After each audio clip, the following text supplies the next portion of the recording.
Margaret Peg Howell of SODA. Well, Chairman, I would like to thank you for the opportunity to speak with you today. My name is Peg Howell. You can call me Peg. I have a Bachelor of Science in Petroleum Engineering from Marietta College. I graduated at the top of my engineering class, and I was the first female company man in the Gulf of Mexico. And the company man is essentially the plant manager on an offshore drilling rig. So I have worked for companies like Mobil, Marathon, and Chevron in the U.S. and in the North Sea. I hold an MBA also from Harvard Business School, and I've run my own consulting business for 23 years. The picture was taken of me over 40 years ago. It was a big deal that there was a woman on a drilling rig, so that was my first drilling rig, jackup, Penrod 60. Because of my firsthand experience, I've been asked to be the spokesperson for SODA, which is Stop Offshore Drilling in the Atlantic. SODA was formed in February of 2015 as an all-volunteer, nonpartisan, self-funded grassroots effort of citizens along the South Carolina coast who share a mission to stop offshore seismic testing and drilling in the South Atlantic. SODA is not an environmental group. We have a single focus, and that is on the issue of drilling. We do not receive monies from any organization or company, and no one is paid for the work that is done for SODA. Our purpose is to provide the facts about potentially dangerous impact seismic airgun surveys, offshore drilling, and the accompanying onshore industrialization will have on our coastal and state economy, health, property, and way of life. We're comprised of a core team of 10 people and a total network along the coast of well over 2,000 South Carolinians. Our core team is an extremely talented collection of local residents with expertise in engineering and science. We have a petroleum landman, a minister, a realtor, former congressional chief of staff, business people, a lawyer, and federal and state public servants. We've been meeting at least twice a month since we were formed in February of 2015 and have presented the facts about these processes to thousands of citizens and elected officials via small and large events from Pawleys Island to Atlanta, all along the coast, and in Washington, D.C. We recognize that you have a daunting task. Over the course of just a few meetings, you're charged with understanding the complexity of the oil industry and the laws and processes that govern seismic exploration and leasing off the outer continental shelf. Our SODA team recognizes how challenging your task is, so we will present to you today the most critical information we've gathered over the last 32 months. In addition, we're available for any follow-up assistance, including research, analysis, or fact-checking. Since I think I'm the only petroleum engineer in the room, before I get into the presentation, I want to handle a couple questions that have come up. The most important, I think, being this question about can you drill for oil and natural gas separately? This is a core question that I realize goes back to a commission that was held here in the state starting in 2008 that was focused on natural gas drilling. I don't know why this commission didn't address this fact in the past, but you cannot drill for natural gas. You drill for what is there. In most cases, in 90% of the cases, oil and gas and water exist together. The way oil and gas come to be is that millions and millions and millions of years ago, organic matter was compressed over time as additional layers were added to the subsurface geology. Under those overburdened layers, the pressure and heat took that organic material and separated it into oil and natural gas, and there's usually water underneath the layer. So you have in a formation, embedded in the rocks, water, oil, and natural gas. By law, by federal law, for the efficiency of producing those national resources, you have to first produce the oil, because as you produce the oil, the gas above it expands and helps drive out the oil.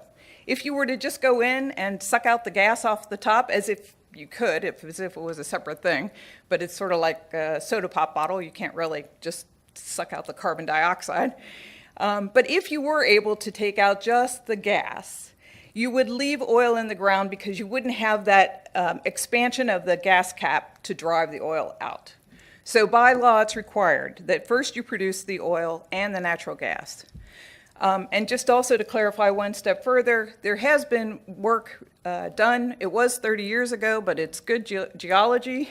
There is both oil and natural gas off the coast. It is estimated to be a very small amount, and I can get you those numbers a little bit later in the presentation. So we're not just talking about what many people are referring to as clean natural gas drilling. The only clean natural gas that you can get is if you open up a propane tank and put it into your barbecue. It just doesn't come out of the ground that way. So I think it's important for us to have that basis of understanding. So I want to talk a little bit first about coastal opposition and how it is that we got to be where we are, and build off of the remarks that you just heard. Start by saying that, first of all, the entire Atlantic coastal economy, nearly 1.4 million jobs and over 95 billion in gross domestic product, rely on a healthy coast through fishing, tourism, and recreation. And to expose the Atlantic to offshore drilling and seismic testing is, as our Governor McMaster says, killing the goose that laid the golden egg. The opposition to seismic airgun surveys and offshore drilling in the Atlantic is enormous and continues to grow. We have letters and resolutions opposing seismic testing and drilling from over 138 East Coast municipalities. I brought with me a binder. These are just South Carolina-related resolutions. So in this binder, from both Democrats and Republicans, our ocean isn't partisan, you have represented in here resolutions from every municipality along the South Carolina coast, as well as our state capital here, Columbia, and coastal counties of Horry, Georgetown, and Charleston. All of these resolutions have been passed opposing offshore drilling and seismic airgun surveys. In addition, the comments that have been submitted, there's been some question about comments that have been submitted. The comments that have been submitted already from South Carolina are also included in here, as well as comments from the Department of Defense and others. So this will be for your reading when you can't sleep at night. I've listed in the presentation here just some of the letters of opposition that are included. So the original program, the 2017 to 2022 program that you just heard mention of, that came about under the Obama administration, came about this way, and I think it's important to understand a little bit more of the history here. Actually, President Obama's energy policy was all of the above. So the Atlantic was put into play by the administration in that program for 2017 to 2022. And as you've also heard, the governors of each of the OCS states were approached, the governors of every ocean bordering state, were asked if they wanted to be included.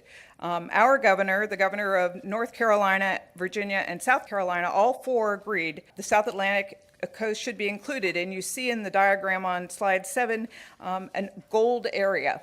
The part that was excluded in that initial program was a 50-mile boundary between the coast and the area that was available for potential leasing.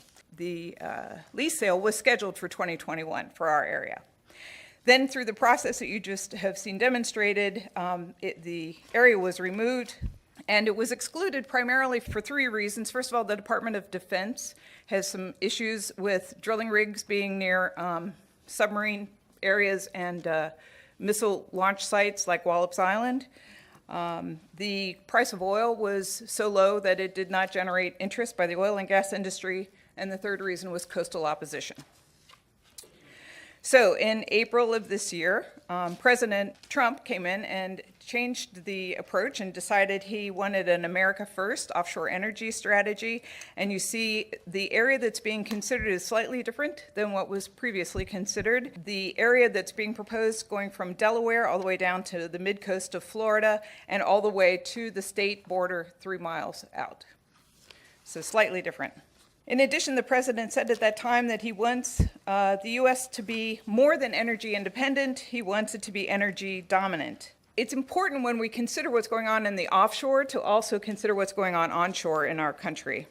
So back in 2008 was the beginning of what's called the shale revolution, and it began in earnest across U.S. oil fields. The shale revolution refers to the combination of hydraulic fracturing, and horizontal drilling that enabled the United States to significantly increase its production of oil and natural gas.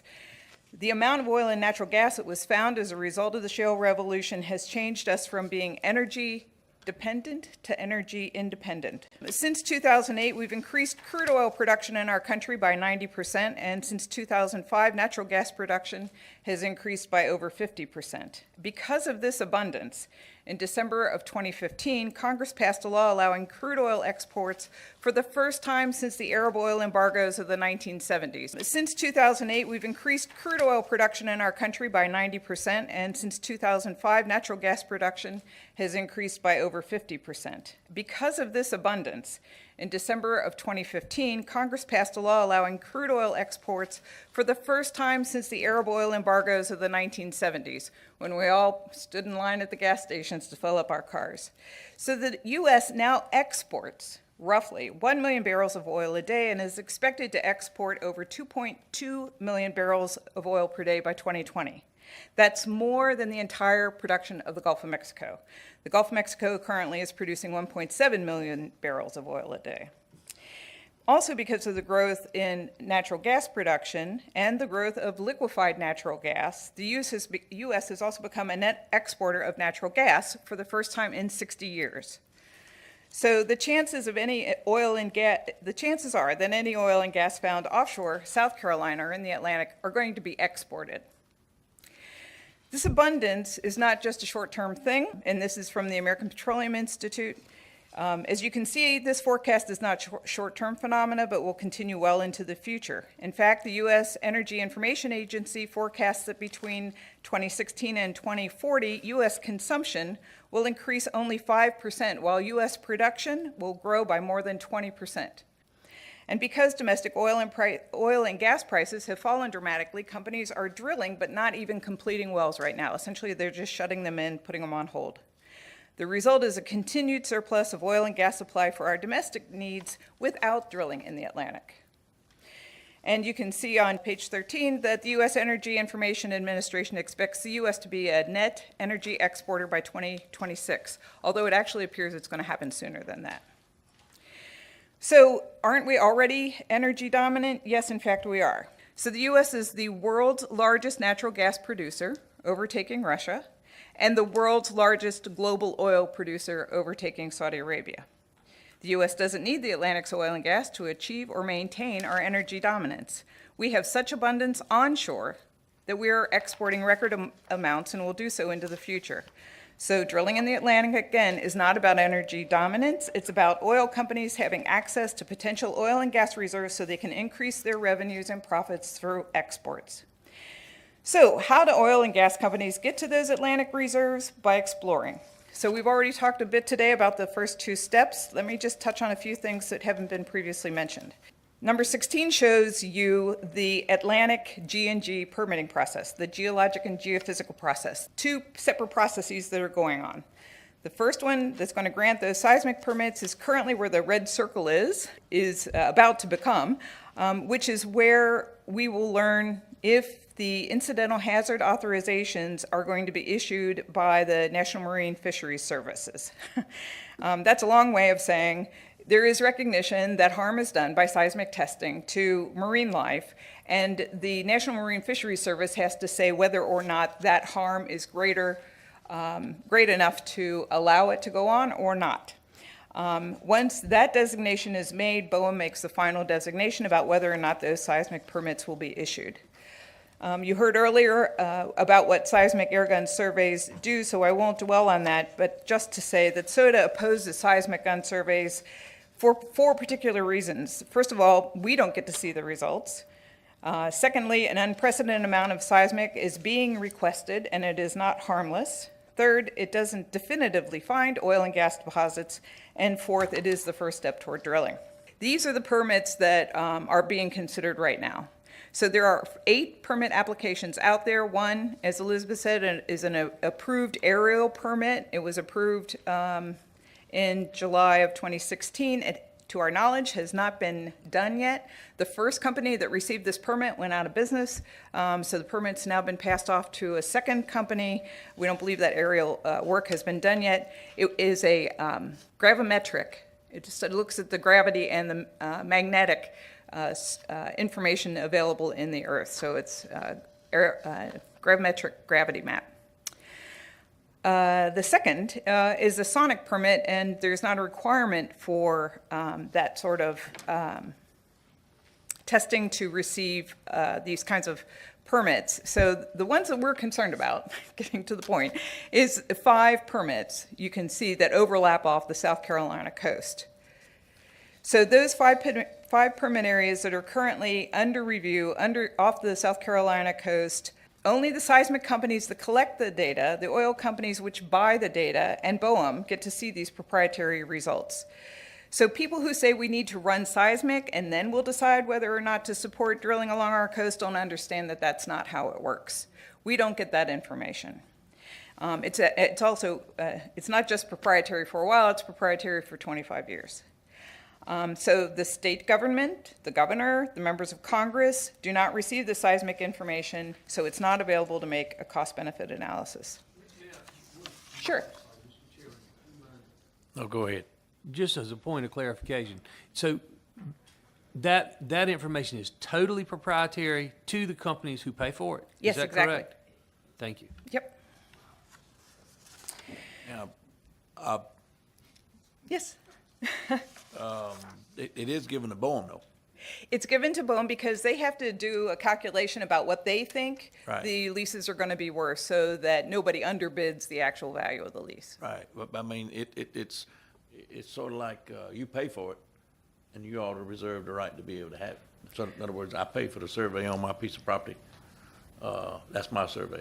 I mean, it's. We can agree with you, but Right. it hasn't been ever released prior to the 25-year. It's by law. Do what? Well, if you record that survey, it's public. And so here you've got a seismic test that's actually been Right. given to a government agency. So is it not, It's have not you not a public. Freedom of Information Act? No, That's what you I was can't FOIA it. It's proprietary information because, so let's back up. So the seismic tests are run by seismic companies, companies with expertise in how to collect that data. It's then interpreted, and oil companies buy that data. In fact, certain oil companies have relationships with certain seismic companies because there's a proprietary level of information in how you interpret the data. You get a lot of squiggles back. You have to hire geophysicists like Dr. Knapp, who you've met with in the last meeting, to do the analysis for you.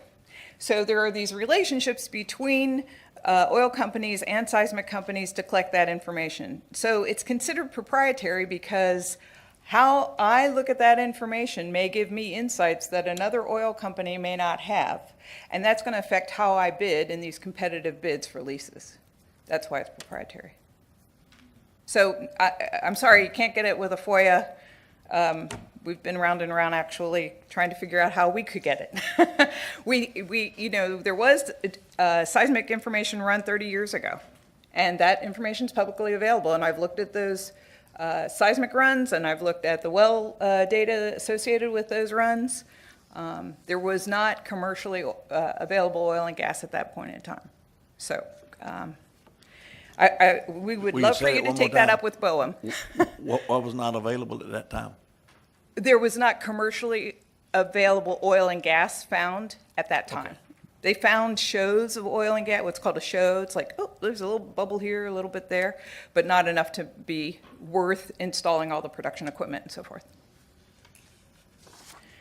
Or we wouldn't be here. If it was commercially available then, this would have been done 30 years ago. So in addition, these seismic surveys, the amount of noise that's going to be introduced into the ocean is unprecedented. These surveys all have to be run within the course of a year. So these 5 companies will all be out there surveying at the same time. And the graph number 19 shows you the lines that'll be run by just one of those permit holders.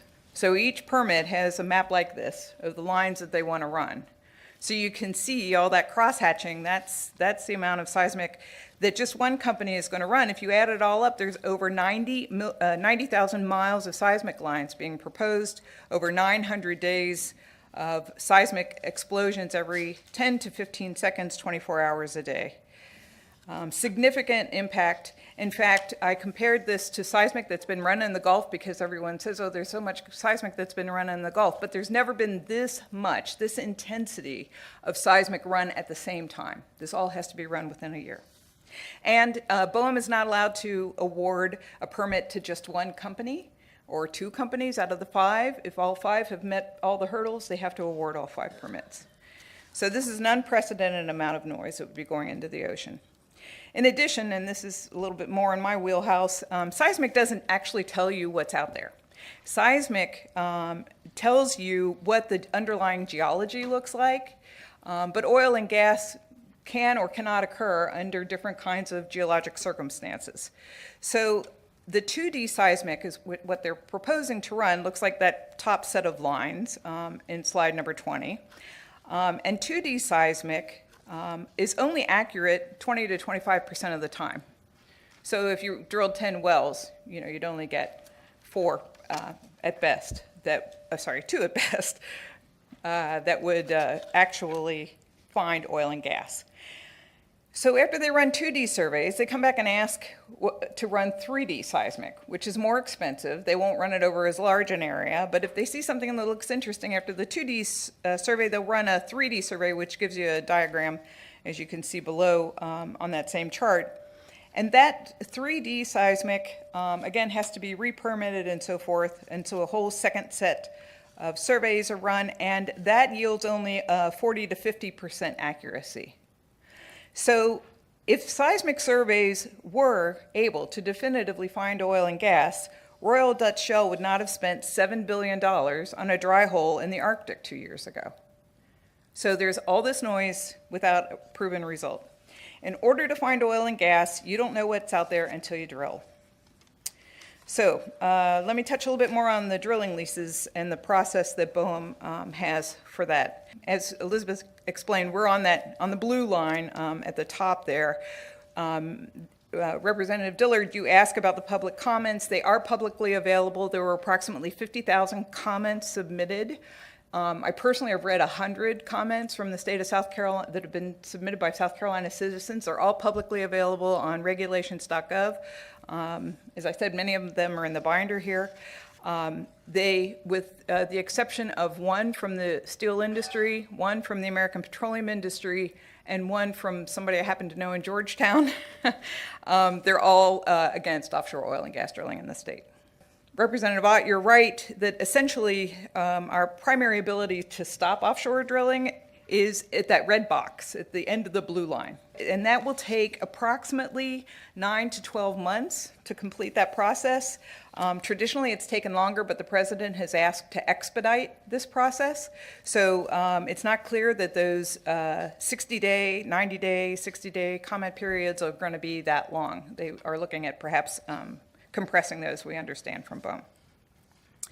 So we do need Governor McMaster to weigh in. The governors are approached. There is, as Elizabeth said, special conversation with governors from BOEM.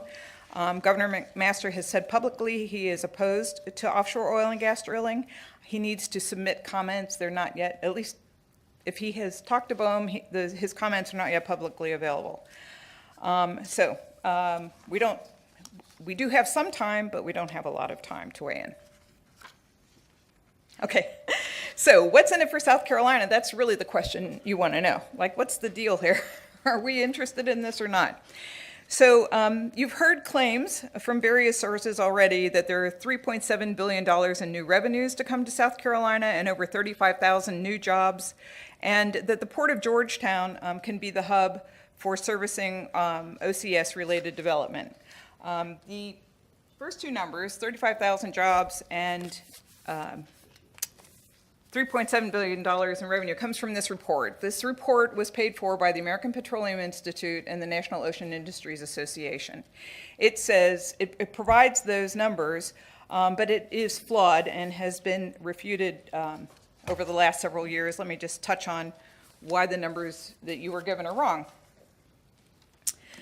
To begin with, the report was developed and published in 2013, and as we've discussed, an awful lot has happened in the oil and gas industry these last 4 years, including a significant drop in the price of oil and gas. The report economics are based on $100 a barrel oil and $7 an MCF for natural gas, where current prices are less than half of that. So to go on, it also assumes that leasing was going to begin in 2018 with 350 leases sold right off the bat and production beginning in 2026. However, under this new program, the earliest leasing that can begin would be in 2020, and that's very ambitious, and production wouldn't likely begin until after 2030. So the economics are all pushed out into the future. So by 2035, the numbers that you're given, those numbers are going to be significantly smaller. Also, the Quest report indicates that 75% of the drilling is going to be in deep water being greater than 1,000 feet deep. And however, it's unlikely that oil companies are going to be interested in deep water leases because the break even on deep water drilling currently is $90 a barrel, and we're way short of that. Quest also estimates 690 wells will be drilled between 2018 and 2035. This is an unprecedented amount of exploration drilling, I have to say.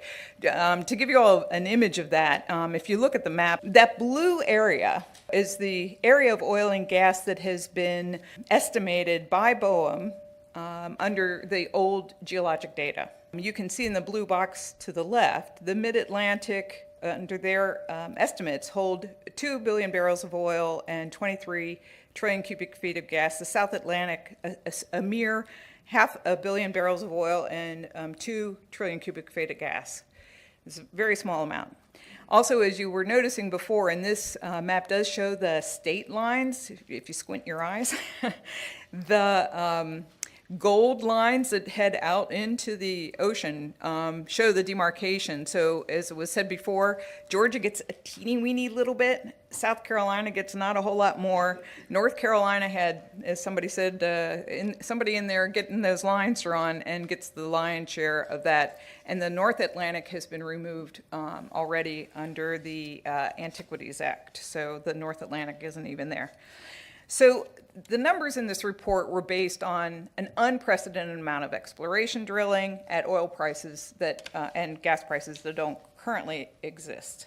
Oh, and the governor of North Carolina, has already said he's not interested in having offshore oil and gas drilling. The quote was, "not off our coast." So North Carolina's already said they're not interested.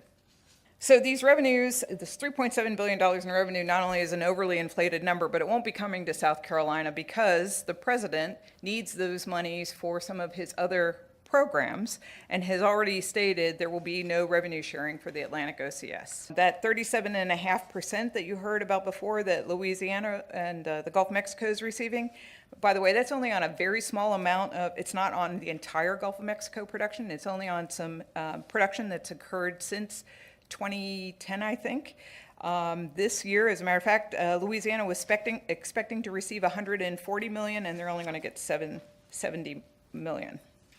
Now, $70 million is $70 million. I'd take it, but it's not enough to offset the risk associated. So let's take a look at South Carolina's particular risk profile as it relates to the economy, to our tourism economy. This report, which we're quite proud of, was done by 3 of our experts, SOTA members, and it indicates that the $3.7 billion, so that very optimistic number that I just said isn't accurate, is represented here in orange at the bottom of the graph. The tourism revenue, which is a very conservative estimate of tourism growth from the state numbers, certainly outweighs the benefit of oil drilling 10 to 1. However, some have said that oil and gas drilling is safe and can coexist with tourism, but the records don't show that. Because, of course, everywhere the oil and gas companies have drilled, they spill. Even if drilling could be conducted safely, and that's a big if, given that the administration is looking to withdraw most of the regulations that were put in place after Deepwater Horizon, there are still aspects of the process that are as dangerous, if not more dangerous, than drilling itself, including pipeline leaks, transportation by tanker, as you previously heard here in South Carolina, and trains that have derailed. In fact, just last week, a transfer pipeline in Lake Pontchartrain, just north of New Orleans, caught on fire, killing one and injuring several others. And 2 weeks ago, I don't think it hit the papers here very much, but a subsea pipeline spill was dumped over 600,000 gallons of oil into the Gulf of Mexico, making it the largest single spill since the Deepwater Horizon. Everywhere they drill, they spill.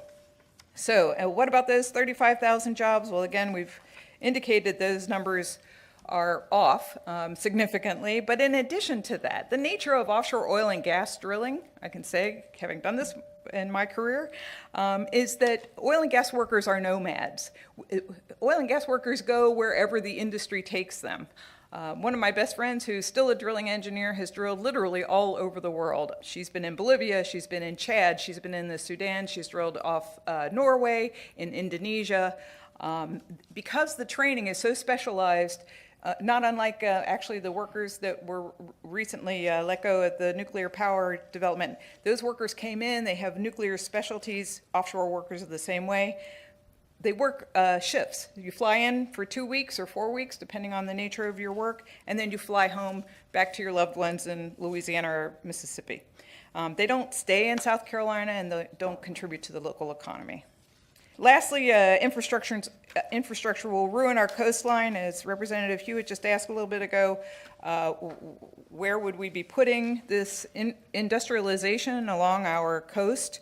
The people of Georgetown have already indicated via resolutions by the city and the county that they don't want the port of Georgetown to become what's called Port Fourchon. Slide 31 shows you what Port Fourchon, Louisiana looks like. If you can see the little yellow star on the map at the toe of the Louisiana boot, that's the location of Port Fourchon relative to all those red dots. Those are offshore wells in the Gulf of Mexico. So Port Fourchon is just one of several areas that service the offshore industry in South Louisiana. It's not a vacation destination. If you've ever been to the coastline of Louisiana, there are not beaches and resorts like we have in our community.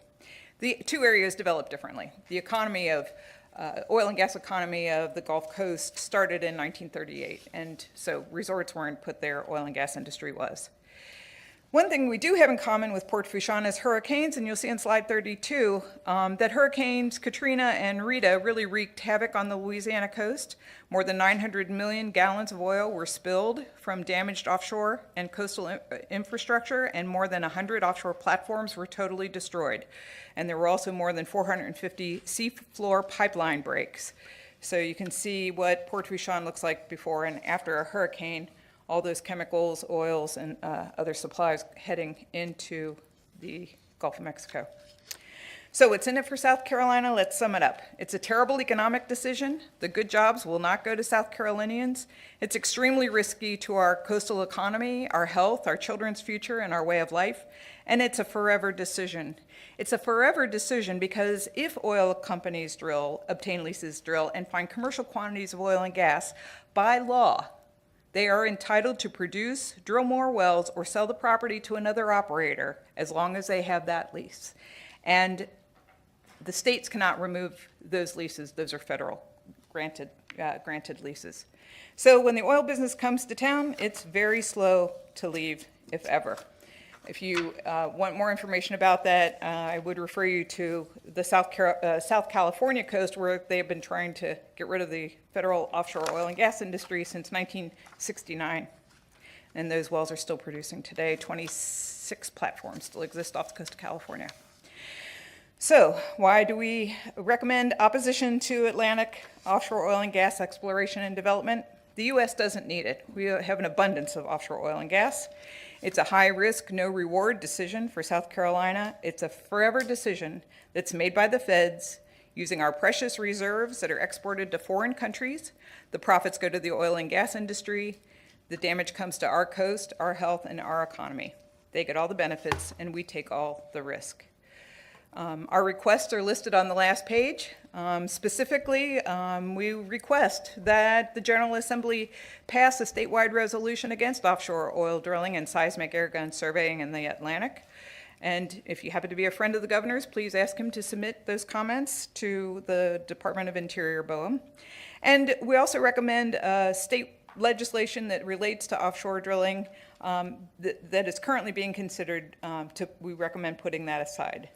We don't need the reserves in the Atlantic now or for the foreseeable future, so it all comes down to thinking about who those reserves and this decision belongs to us or to our children and their children. Let's take the time and effort we're spending to either fight or promote offshore drilling and put it instead into developing cleaner renewable energy supplies. Let's work together to preserve and protect the Atlantic Ocean and our coast and our coastal economy so it will still be as magnificent for future generations as it is today. And let's hope that future generations will be inspired by our legacy. Thank you, and I'm happy to take your questions. Representative Ott? Thank you, Mr. Chairman. Thank you, Peg. And Beth, I might need you to come back up, if you don't mind, just to help me again with this entire process. But Peg, first and foremost, just pulling from some of your comments, going back, you said that, the last time that we had exploration was 30 years ago. Is Yes. that correct? In the Atlantic. In the Atlantic, exactly. And you said there were very small quantities of oil and natural gas that was found, and that there was no quantities of commercial oil and gas. All right, so 30 years ago, how did they do their exploration to help you come to that determination? Well, 30 years ago, they ran seismic that is not as sophisticated, nor did they run nearly as much as what they're proposing to run. Then they went in and drilled, and 9 wells were drilled off of the coast of Georgia, none off South Carolina, 1 off North Carolina, and a multiple number off the New England coast. All those wells came back, no commercial reserves. Okay, so am I correct in assuming that the seismic testing that we're talking about is not to determine whether or not there's oil and gas? It's simply to give the companies that are going to be doing the drilling testing the best idea or the best educated guess as to where it might be? Well, no, James Knapp is not here. I was going to say, Dr. Knapp can tell you about the changes in the technology over the last 30 years, but the essential information is the same. With 30 years worth of technology improvement, they're better able to interpret the data, but it's still not resulting in more successful numbers of And finds. again, just so I'm clear, when you say interpret the data, you're Yes. talking about the data from the seismic testing, That's correct. That's correct. But So they have done again, it's just helping you decide where you actually want to drill. Exactly. But you are very firm in your opinion that the only way to truly determine what is there is to actually drill. Yes, and Dr. Knapp would agree with me on that. In fact, he has before agreed with me on that. But The only way you know what's there is to drill a well. okay, so there was drilling done 30 years ago. There was some limited drilling done 30 years ago. Okay, and so again, just to make sure I understand all of the terminology, when we talk about the seismic testing, Right. that is the testing done with the sonic cannons Yes, that SOTA is opposed to and others are opposed to as well. that's correct. So then, Beth, that's my question. Can that type of testing at what point in this process that you laid out for us does the seismic testing actually take place? Is that after the leases have already been awarded? Because after, in the lanes again, we've got our planning for specific oil and gas lease sale, and that's when we have our leases issued, but then we move into the oil and gas exploration plan approval. So the seismic would be separate from that oil and gas exploration plan. So at what point, Yeah. so when does the seismic take place? If BOEM issues those permits, they can take place as soon as those permits are issued. And so those permit applications are in the process now of being reviewed. So the seismic permitting process has nothing to do with this entire. With that other, the swim lanes that we were going over from the whole program in general. That would then be, and Peg can correct me, again, because not being familiar with this entire process. If they wanted to then drill those exploratory wells, that would be through the swim lane process. Gotcha. Which I think is a very important distinction. So what we're talking about then technically, we've got testimony from a lot of experts that specifically state that the seismic testing does have an impact on our marine life. So theoretically, if these permits, which we really don't have any say-so over whether the permits are issued or not, other than providing comment, correct? And the consistency, yes, sir. But, I mean, you know, we could have these permits issued, we could have all of this seismic testing that takes place. We're still not going to know truly what's out there. So then we're, in this multi-year process that you just laid out for us, we could be 6 or 7 years down the road, and all of this seismic testing that is taking place, we still don't have good information. They may or may not be able to even drill exploratory wells to determine what is actually there. So, you know, we could potentially be setting ourselves up for negative impacts without even knowing if we're going to get the information that we all say we want. All we're going to know is, or all the people that do the seismic testing is going to know is, if we ever get to this particular point, this is probably where we would start with our wells. Is that fair to ultimately, would that be a decent classification?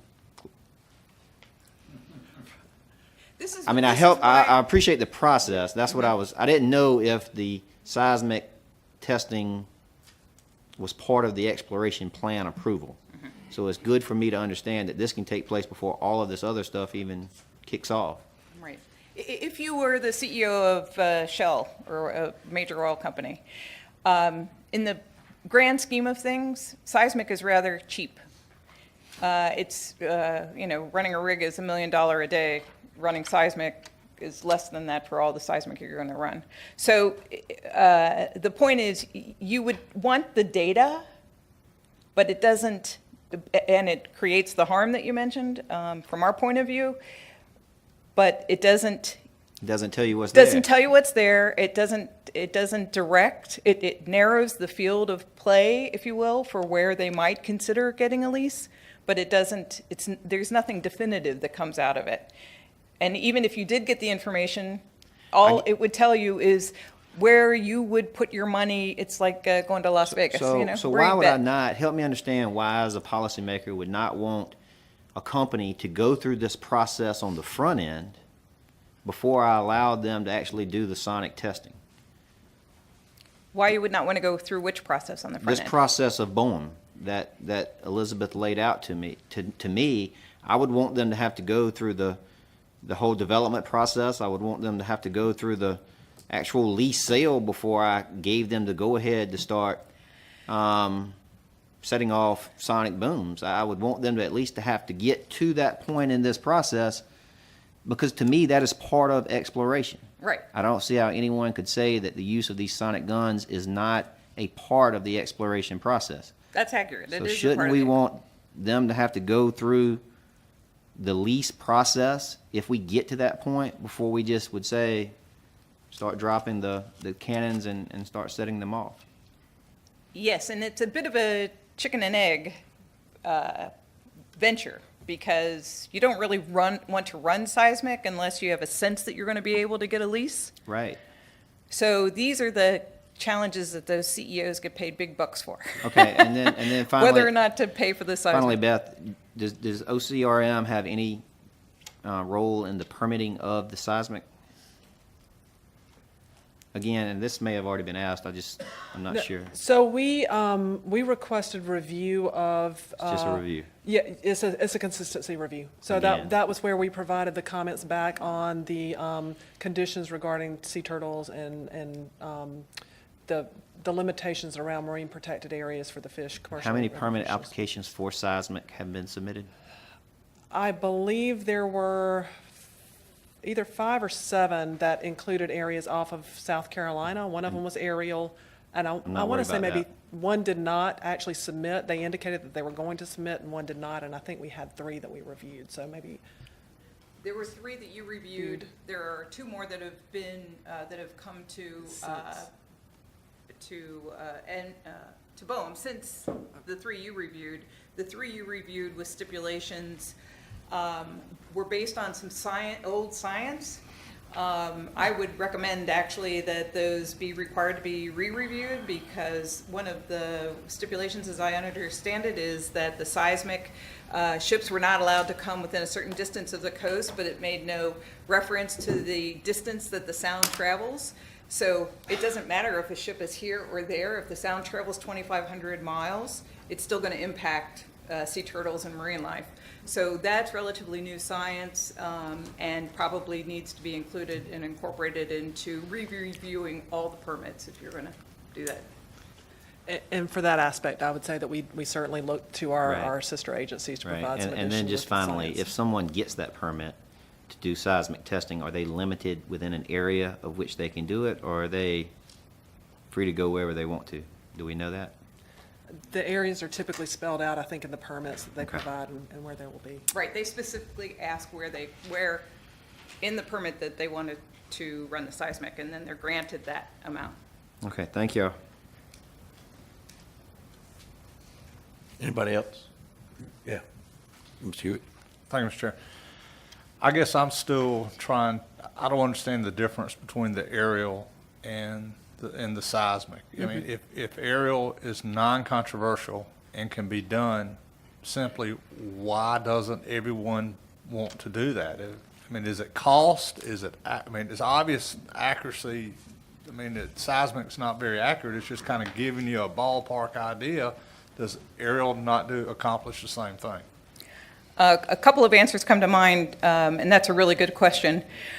First of all, aerial gravimetric surveys are what were done back in the war, back in World War II, and so that technology is quite old and yet quite effective. It was because of those surveys that we became aware of plate tectonics and how the plates were moving around the Earth. So it certainly has a degree of sophistication and information. However, seismic provides more information, albeit limited in its effectiveness in finding oil and gas. It provides more information about rock structures and the structure of the underlying layers. It does not exactly pinpoint oil and gas.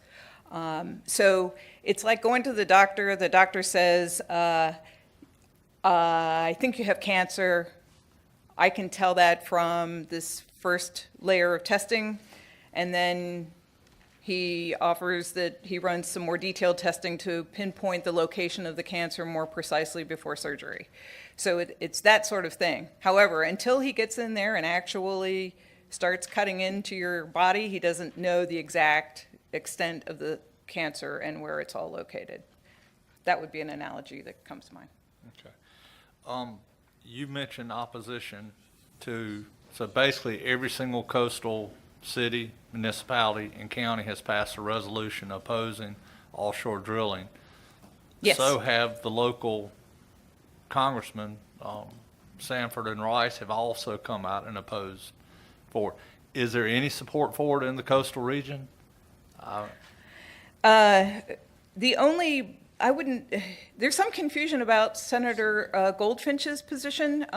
He was for oil and gas until he had to testify before Congress 2 weeks ago, and now he says he's neutral on the subject. So that's the only legislator that I can think of that's kind of unclear. In Georgetown County, which you've mentioned in here, and we keep hearing that, that's where the bullseye is on Georgetown County. I mean, the city of Georgetown has come out opposed to it. Yes. The county has come out opposed to it. Yes. And it's so emotional in that community that recently there was a rezoning request, roughly about a 900-acre tract to try and attract an industry in. And everybody was so scared that was an oil business or whatever, that the whole community came out in opposition to it. Yeah, that was a surprising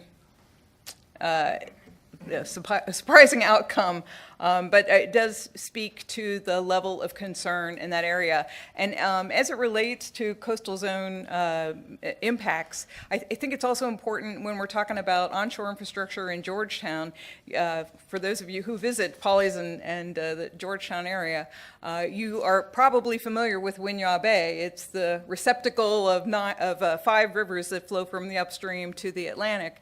Winyah Bay has at the ocean side 29,000 acres of protected land, 13,000 that are protected under the Yawkey Foundation, 16,000 that are protected under the Baruch Foundation. These are pristine marshes that are science and research foundations and locations.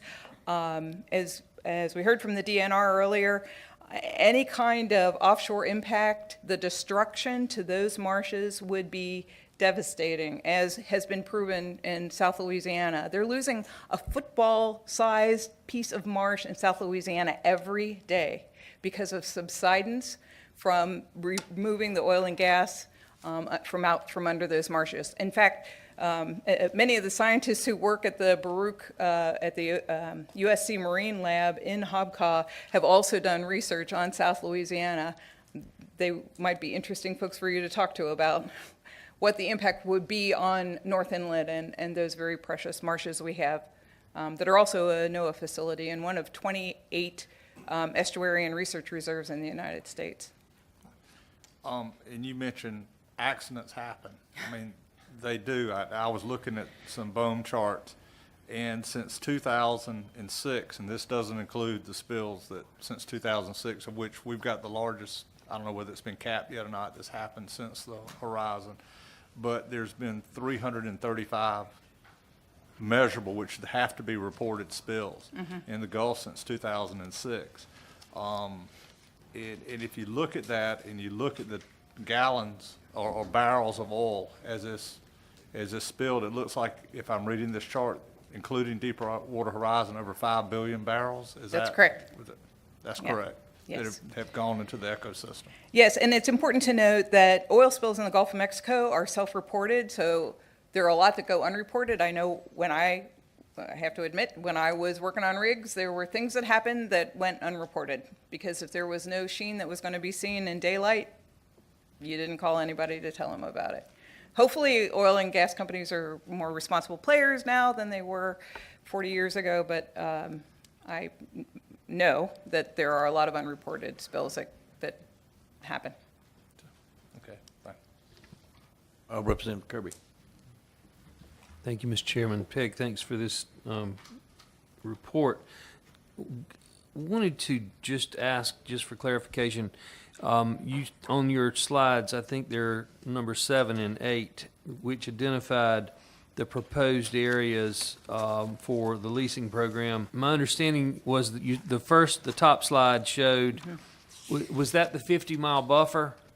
Right, that gold area on slide 7 was the area that was being considered under the 2017 to 2022 plan, and the new program is the more expansive area that you see on slide number 8. And the more expansive area would basically have a delineation on our 3-mile jurisdictional line. Is that what that is? Currently, as it stands, it is up to the 3 nautical mile boundary state waters. As Elizabeth said, with each iteration of the proposed program, they can remove, but they can't add acreage. So it could be, when we receive that draft proposed program in November-ish, whenever we're going to see it, it could be that they'll reduce that. It could be that they won't. We don't know. And you mentioned just in one of your very last comments that there had been issues with subsidence in those marshes. In a typical oil reservoir or gas reservoir, what type lateral distance would those wells impact? In other words, if I've got a well here, is it feasible that 5 miles away I could impact Right. terrain? You're allowed to drill within your lease area, but you don't have to drill just vertically. And in fact, now the technology that has come about from the onshore shale revolution allows wells to be drilled a mile laterally.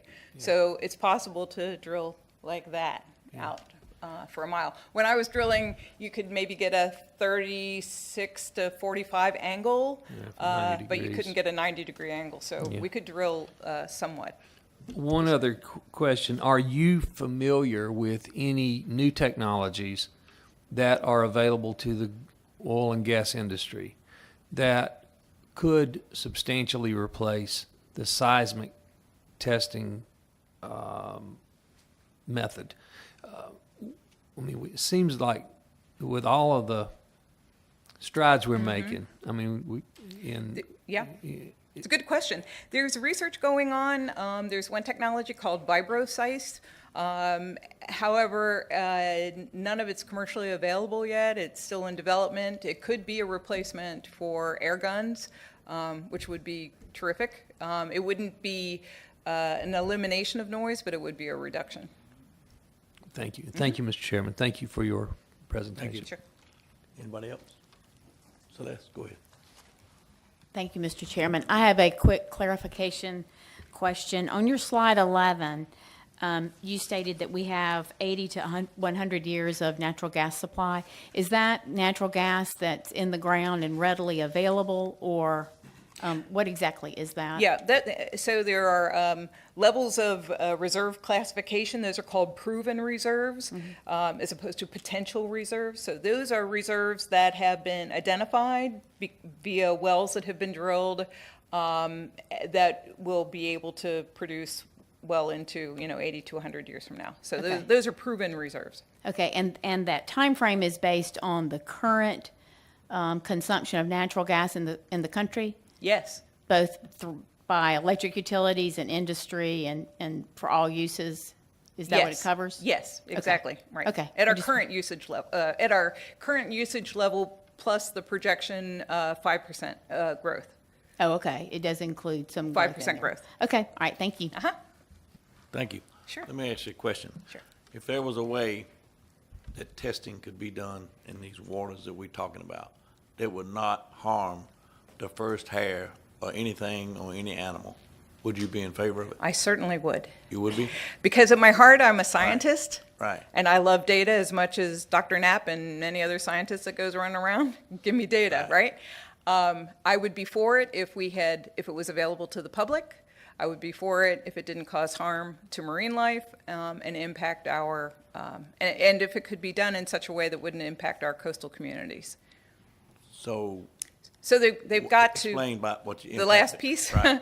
Right, so a seismic vessel, somewhat like a floating rig, takes off from a port and is offshore for some number of weeks before it has to be resupplied. So there's the nature of resupplying and maintaining and providing ongoing support out to that seismic vessel, which, as we talked before about the size of a boat that has to be available to take diesel out there, take food and equipment out to the seismic vessel.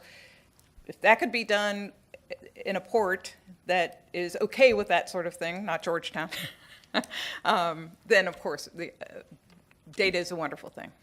One other question. What's your feeling on solar, far as, not solar, but windmills? Offshore wind Yes, ma'am. has been a proven technology in Europe. It's very successful. The places where it's coming to the Atlantic coast are going to benefit mightily. It's going to be coming very close to us in North Carolina, and we're looking forward to seeing it in South Carolina. So you for or against the I am windmills? for offshore wind. Okay. Yes.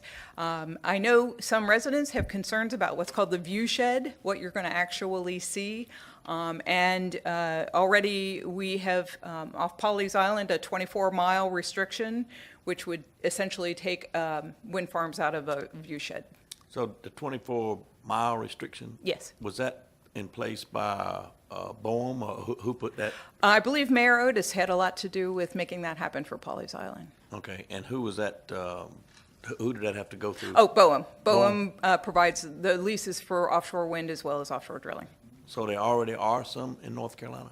Yes, yes. In fact, the wind companies have already been bidding on those leases, so we'll be seeing offshore wind off the coast of And North so Carolina. the electricity or whatever they were generating, how did it get back to shore? The electricity is transmitted via underground cables. Okay, and was there a problem with the underground cables when they come to shore on, who was going to allow that? Or was there a Well, problem that's with all that? part of the agreement in the process of leasing. All of those sort of stipulations are provided in the process for offshore wind. So when the companies are bidding, they have to stipulate how they would bring the power ashore. That all has to be agreed to with coastal zone consistency and those kinds of things. Okay. Yeah. Thank you. Uh-huh. Any other questions? Go ahead. Go ahead. Thank you, Mr. Chairman. sir. When you mentioned earlier, when you first started, you were on the rig of the Penrod 60, your first rig. Yes. And obviously, back then, you were a gung-ho for drilling offshore. Absolutely. What changed in your mind that you're against it now? The shale revolution, essentially, and Deepwater Horizon. 40 years ago, we were living through the Arab oil embargo, and the United States was heavily dependent on foreign supply. So providing energy to our country was a really good idea. And providing energy to our country from the Gulf of Mexico is still a very good idea. Bringing that industry to the Atlantic is a horse of a different color, as they say. So, and that has to do with how the industries have grown up. The Atlantic coast economy is related to tourism and recreational fishing, and the Gulf of Mexico's economy has been built largely around offshore drilling. You don't go to the beach in South Louisiana. I've been there. Sure. Okay, I'll agree with that to some degree. If you want to fish the rigs, that's a different matter. I understand. Okay. All right, thank you. Anything else? Thanks. No, ma'am. Thank you very much.